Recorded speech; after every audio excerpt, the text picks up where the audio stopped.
Welcome to Minivan Explorer. Magandang araw mga kaminivan.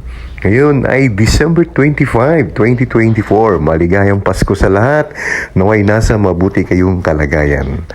Ang ating feature today ay ating kasagutan sa marami nagtatanong sa akin kung ilan daw po bang average ng ating DA64B automatic transmission non-turbo. So sinubukan ko itong alamin ng actual sa aking naging biyahe ngayon from Pulumulok to Tacurong at vice versa. So bumalik din ako from Tacurong to Pulumulok. Pulumulok to Tacurong is around 71.2 kilometers. Based na rin yan sa Google, no? I check it on Google, 71.2 kilometers. Akala ko nga 70 kilometers lang. So vice versa, 71.2 times 2 equals to 142.4 kilometers ang ating tatakbuhin. At nagpakarga tayo ng 500 pesos na kung saan ang presyo ng unleaded ay nasa 58.70 pesos per liter. So sa 500 merong tayong naikargang 8.5 liters. So if you want to get the average, kukunin natin yung 142.4 kilometer divided by doon sa number of liters na kinarga natin, which is 8.5. So ang lalabas ay 16.75 kilometers per liters. So yan mga kaibigan, no? Kinuha ko talaga accurately, tinandaan ko yung level ng ating fuel gauge bago ako nagpakarga.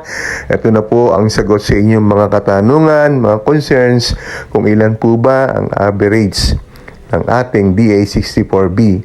So again, kaminivan, ang average po ng ating Transformer Suzuki minivan DA64B automatic transmission is 16.75 kilometers per liter. So tara, samahan nyo ko for the rest of our trip. And again, happy holidays, Merry Christmas, and Happy New Year. Naway patuloy nyo yung suportahan ang ating channel. At kung ikaw po ay bago lamang, please consider to subscribe and press the notification bell to get you updated sa ating mga latest content. Happy trip sa lahat ng babiyahe, sa lahat ng magbabakasyon.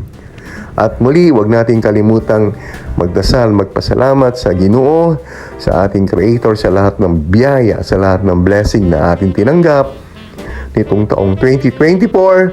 And as we welcome the year 2025, I wish everyone na patuloy na biyayaan ng Panginoon, patuloy pakaingatan sa ating mga biyahe, at pasalamat advance sa mga blessing na kanyang ipagkakaloob na ating tatanggapin sa taong 2025.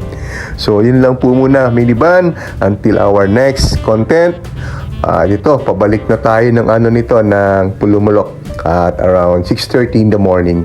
Umalis kasi kami ng Pulumulok 1:30 ng madaling araw. Dumating kami ng Tacurong almost 3 o'clock in the morning.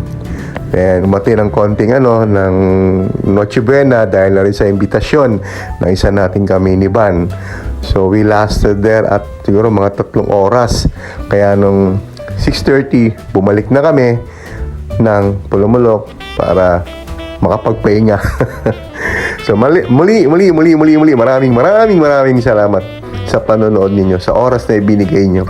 At yun na po, sana nasagot ko ng maayos ang tanong ng ating mga kaminiban. At kung may mga tanong kayo't gusto pang malaman, please feel free, no? I-share nyo po ang inyong mga concern sa comment section.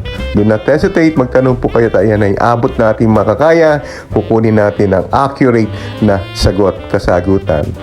Muli, salamat po, happy holidays, God bless, bye-bye.